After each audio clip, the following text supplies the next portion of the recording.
Hi hello నమస్తే welcome to LP news. నేను తరి రాజశేఖర్. ముందుగా మన ఛానల్ చూసేవారు సబ్స్క్రైబ్ చేసుకోండి, అలాగే గంట సింబల్ని కూడా నొక్కండి, ఎందుకంటే మేము ఇచ్చే లేటెస్ట్ న్యూస్ మీకు తొందరగా అందుతుంది కనుక. సో ముందుగా వార్తకైతే వెళ్తే, ఇక్కడ ఫీజులు చెల్లించడం లేదని విద్యార్థులను గెంటి వేసిన ఓ స్కూల్ యాజమాన్యం అంటూ ఓ వార్త ఉంది. సో వార్తకు సంబంధించి కొన్ని విషయాలు అయితే మాట్లాడుకునే ప్రయత్నం చేద్దాం. నిఖిల్ భారత్ స్కూల్ యాజమాన్యంపై ప్రజావాణిలో ఫిర్యాదు చేసిన తల్లిదండ్రులు. సో వాళ్ళు ఎక్కడికి సంబంధించిందంటే మెట్పల్లి పట్టణం, అంటే జగిత్యాల జిల్లా మెట్పల్లి పట్టణంలోని నిఖిల్ భారత్ కాన్వెంట్ స్కూల్లో ఎం సహస్ర, ఎం హరిరోషన్ ఇద్దరు, ఒకరు 5వ తరగతి, మరొకరు 7వ తరగతికి చెందిన విద్యార్థులు.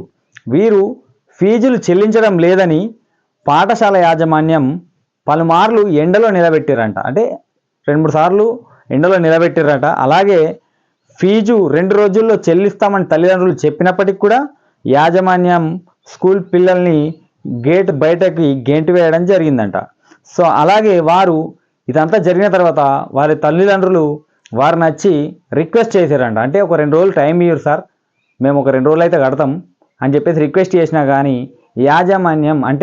యాజమాన్యం ప్రిన్సిపాల్ కానీ, సో వారికి సంబంధించిన యాజమాన్యం కానీ వారు వినకుండా మీరు ఫీజు కడితేనే స్కూల్ ఉండాలి, లేదంటే మీరు వెళ్ళిపోవచ్చు అని చెప్పేసి వాళ్ళు ఖనాఖండిగా చెప్పడంతో వీళ్ళు ఏమి దిక్కుతోచని పరిస్థితిలో వాళ్ళు ప్రజావాణిలో ఫిర్యాదు అయితే చేశారు. ఏమని, సార్ మేము ఫీజులు కడతలేము, కడతాం, ఒక 2 రోజుల్లో కడతామని చెప్పినా కానీ మా పిల్లల్ని స్కూల్కి అలౌడ్ చేయలేకపోవడంతో వాళ్ళు ప్రజావాణిలో ఫిర్యాదు చేయడానికి జగిత్యాల జిల్లా కలెక్టర్ కార్యాలయానికి వెళ్ళినట్లు తెలిపారు. అలాగే చూసుకుంటే ఇంకా యాజమాన్యం అంటే వారి టీచర్స్ ఏమంటారంట, వారికి ఇప్పుడు సహస్ర అండ్ రోషన్ ఇద్దరు పిల్లలు, వారి పిల్లలతో అంటే సహస్ర అంటే అమ్మాయి స్కర్ట్ వేసుకుంటే స్కర్ట్ కింద ప్యాంట్ వేసుకుంటే ప్యాంట్ ఎందుకు వేసుకుంటున్నారు, మీరు ప్యాంట్ తీసేయండి అని చెప్పేసి అమ్మాయికి వారి యొక్క క్లాస్ టీచర్ చెప్పడం జరిగిందట. సో ప్యాంట్ వేసుకుంటే తప్పేమున్నదని చెప్పేసి వారి యొక్క తల్లిదండ్రులు అంటుర్రు.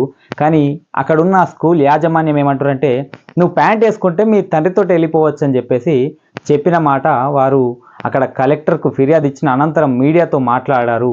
సో దానికి సంబంధించిన వీడియో కూడా ఇప్పుడు నేను ప్లే చేస్తాను. అలాగే ఈ స్కూల్ యాజమాన్యం ఎక్కువ ఫీజులు వసూలు చేస్తుర్రు, దీనిపై ఖచ్చితంగా ఉన్నతాధికారులు స్పందించి చర్యలు తీసుకోవాలి. అలాగే చూసుకుంటే ఇంకా కొన్ని స్కూల్స్ ఉన్నాయి.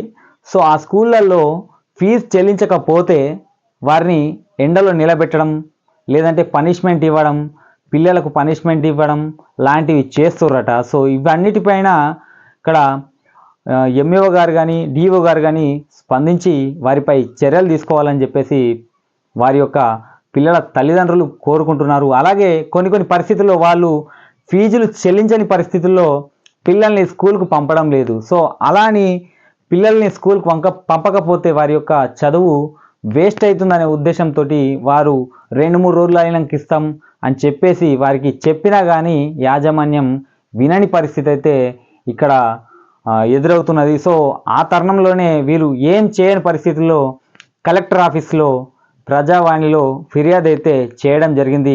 సో దానికి సంబంధించి వారు అక్కడ జిల్లా కార్యాలయంలో మాట్లాడిన మాటలైతే ఒక్కసారి నేను ప్లే చేస్తాను, ఒక్కసారి వినండి. అలాగే అధికారులు స్పందించి ఇలాంటి ప్రైవేట్ పాఠశాలలపై ఖచ్చితంగా చర్యలు తీసుకోవాలని చెప్పేసి ప్రజల తరపున అయితే, అలాగే ఈ ఎల్పీ న్యూస్ తరపున కూడా మేము అధికారులను అయితే కోరడం జరుగుతుంది. రైట్, ప్రస్తుతం అయితే ఈ వీడియో అయితే చూడండి. మా పిల్లలు ఇక్కడ మెట్పల్లిలో నిఖిల్ భారత్ కాన్వెంట్ స్కూల్లో చదువుతుంది. వాళ్ళు ఈ 3rd టర్మ్ ఫీజు కట్టనందుకు వాళ్ళు వీళ్ళకి బ్యాగులు ఇచ్చి కిందికి పంపించారు. సార్ ఎందుకు పంపించారు అంటే, మీరు 3rd టర్మ్ కట్టలేరంటే, సార్ ఒక 2 డేస్ ఇవ్వాలి అంటే 2 డేస్ లేదు ఏం లేదు, ఇలా ఇద్దరి బ్యాగులు తీసి క్లాస్ టీచర్కి ఎక్కువ కిందికి పంపించామని అంటే సార్ వీళ్ళిద్దరు వచ్చింది. అది సార్ ఈ పాపకి లంగ కింద ఇట్లా మన పాయింట్ వేసినా కానీ పాయింట్ వాష్రూమ్లో పోయి ఇప్పైపో అందుకు పాయింట్ ఎవరు వేసుకోమన్నారా అంటే, మా నాన్న వేసుకోమన్నాడా అంటే, మీ నాన్నతో ఉండిపో, నువ్వు స్కూల్కి ఎందుకు వచ్చినావు అని ఇట్లా రఫ్గా మాట్లాడింది అనిత మేడం అంటే. ఆ సారేమో నువ్వు వెళ్ళిపో, నీకేమున్నది, నువ్వు ఫీజు కట్టేదాకా పిల్లవాళ్ళని ఇంట్లో పంపక, నువ్వే ఉంచుకోపో అని ప్రిన్సిపాల్ అంటుంది. ప్రిన్సిపాల్ పేరు ఏం పేరు? ప్రిన్సిపాల్ పేరు Maharshi. Nikhil Bharat school. Nikhil Bharat convent school. ఇక్కడది పిట్పల్లి. పిట్పల్లి లోకలేనా? లోకల్. ఎంత ఫీజు కట్టాలి మీరు? ఇప్పుడు లాస్ట్ టర్మ్ 18,000 సార్. ఇద్దరి ఇద్దరు కలిపి. అంటే ఇద్దరే కలిపి. పుస్తకాలకు ఎట్లా? పుస్తకాలకు సార్, ఈ పుస్తకాలకు ఇప్పుడు వేరే వేరే స్కూళ్ళలో 7,000 ఉంటే ఇలా స్కూల్లో 12,000 తీసుకున్నారు సార్ ఒక్కొక్కళ్ళు. ఏ క్లాస్ వీళ్ళు? వీళ్ళు 7th, 5th. ఈ పాప పేరు పాప పేరు సహస్ర, బాబు పేరు హరిరోచన్. ఆహా.